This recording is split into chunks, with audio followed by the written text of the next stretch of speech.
أهلا وسهلا بكل المتابعين الكرام، والنهاردة معانا الرد الرسمي والتوضيح الرسمي من الجوازات السعودية بشأن هل هناك 3 أيام مسموح بيهم للمغادرة بعد انتهاء التأشيرة الخاصة بالزيارة العائلية ولا لأ؟ لأن السنة دي المملكة هتشدد على موضوع المخالفات، واللي فاكر العام الماضي في ناس جالها مخالفات ب20,000 ريال. وكمان هيكون في منع من إصدار تأشيرات زيارة الأعوام القادمة. وكمان هتوضح الجوازات بشكل رسمي هل مسموح بالسفر من المطارات السعودية في آخر يوم للتأشيرة ولا لأ. وده رسميا زي ما قلت لك من الجوازات، وهنوضح بالدليل والشاهد. تعالوا نعرف التفاصيل، ولكن ما تنساش تدعمنا بلايك واشتراك في القناة علشان يوصلك كل جديد أول بأول. ولكن أنا عايزك تركز معايا، أنا هعرفك الحالتين دول بالتفصيل علشان المصداقية، وهقول لك على كل حاجة وكل رد جه من الجوازات على كل حالة. تعالوا نعرض أول سؤال أو استفسار. أحد المقيمين في المملكة بيسأل الجوازات السعودية بأن تأشيرة الزيارة العائلية الخاصة به هتنتهي يوم 29 مارس 2026. هل يمكن السفر في نفس اليوم الساعة 2 ظهرا؟ وبيأكد تاني انه هيسافر يوم 29 مارس الساعة 2 ظهرا، هيغادر من المملكة، وزي ما هو ظاهر امامك على الشاشة.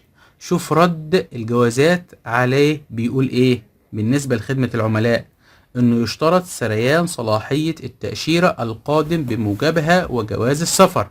ولكن الرد ده يعتبر رد دبلوماسي، فما عجبش السائل الكريم، فبيوضح تاني وبيسأل تاني ان هو هل المغادرة في اخر يوم في التأشيرة، هل ده يعتبر ان التأشيرة سارية في اليوم ده ولا انتهت بمجرد دخول اليوم الاخير. واظن الاستفسار ده يهمنا كلنا، وخاصة الايام اللي جاية، ونفسنا نسأل السؤال ده للجوازات. شوف بقى رد الجوازات زي ما هو ظاهر امامك على الشاشة. الجوازات قالت له ارجع لتاريخ الصلاحية على ابشر، ورجع طرح السؤال تاني ولكن بشكل مختلف. هل ينفع ان هو يختم بختم الخروج من المملكة ويكون بتاريخ 29 مارس في نفس يوم انتهاء التأشيرة؟ شوف بقى رد الجوازات آخر ما زهقت منه. مرحبا، بإمكان المقيم السفر، يعني ينفع حضرتك تسافر في آخر يوم للتأشيرة وتختم ختم الخروج بنفس تاريخ انتهاء التأشيرة. ومعلش أنا عرضت بالتفصيل علشان المصداقية، وخاصة الأيام القادمة مع ارتفاع تذاكر الطيران، فالناس بتسأل السؤال ده كتير. يبقى خلاصة الكلام اللي احنا قلناه ده ايه؟ ان حضرتك ينفع تسافر من المملكة في اخر يوم للتأشيرة. تمام كده؟ خلاص، وما فيهاش اي مخالفة بالنسبة لك. المخالفة لو انت قعدت بعد كده. تعالوا بقى نشوف السؤال والاستفسار التاني ده مهم جدا. وكمان هو ايه؟ واحد بيقول ان هو عنده زيارة عائلية هتنتهي في 15 شوال، يعني يوم 3/4/2026. هل يوجد 3 أيام سماح بعد الانتهاء للخروج، أم ال3 أيام دول للتمديد؟ أظن السؤال ده واضح، وكلنا محتاجين إجابة حقيقية من الجوازات. شوف رد الجوازات بيقول لك إيه. إن التعليمات تشترط سريان صلاحية التأشيرة القادم بموجبها وجواز السفر حتى تتمكن من المغادرة. ومعنى الكلام ده إن حضرتك لازم تكون تأشيرتك سارية، يعني حضرتك لما تكون في المطار في يوم يكون التاريخ بعد تاريخ انتهاء الصلاحية على أبشر، يعني كده حضرتك مخالف، وبالتالي ال3 أيام دول للتمديد وليس للمغادرة. يبقى طالما انت حضرتك ناوي تخرج من المملكة، يبقى لازما تغادر وتسافر معاك لحد آخر يوم في التأشيرة الساعة 12 ليلا.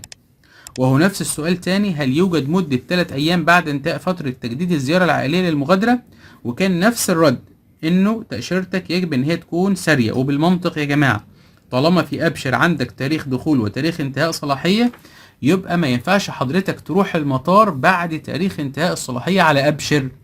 زي ما اكدنا يا جماعة، اهم حاجة انك انت تختم بختم الخروج من الجوازات وانت مسافر معاك لحد اخر يوم في التأشيرة قبل الساعة 12 ليلا بتوقيت المملكة.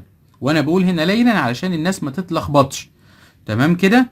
ولكن لو انت رحت بعد كده هتكون مخالف، والسنة دي وكل سنة المملكة بتكون مشددة اكتر على المخالفات، وخاصة اصحاب تأشيرات الزيارة لانهم كل سنة بيعملوا مشكلة، وخاصة في موسم الحج. علشان كده ويمكن السنة دي كلنا شفنا ان بدأت في تأشيرات زيارة بتترفض من السفارة، بيقول لك عشان المقيم ده كان عنده قبل كده زوار مخالفين. تيجي وانت بتقدم الطلب على منصة التأشيرات بتتأخر الرد عليك، واحيانا ما تبقاش عارف هم ليه متأخرين في الرد عليك، بسبب ان حضرتك عندك مخالفات قبل كده. وطبعا حاليا المملكة في ظل الرقمنة والتقدم الرهيب الموجود داخل المملكة، اصبحت كل المنصات بتسمع مع بعضها، ابشر مع منصة الخارجية مع السيستم الخاص بالسفارة في ممثليات المملكة بالخارج، كله دلوقتي اصبح بيسمع مع بعض. فبالتالي اي جهة من دول تقدر تعرف اذا كانت عندك مخالفات قبل كده ولا لا. وبالتالي السنة دي يا ريت الناس تلتزم، لان هتكون في مخالفات ومخالفات مشددة، وممكن هتوصلك انك انت تترحل من المملكة، او انك انت ما ينفعش تعمل تأشيرة زيارة عائلية مرة تانية لأي درجة قرابة. بس كده نبقى وصلنا لنهاية فيديو النهاردة. إذا عجبك ما تنساش اللايك والاشتراك في القناة، والسلام عليكم ورحمة الله وبركاته.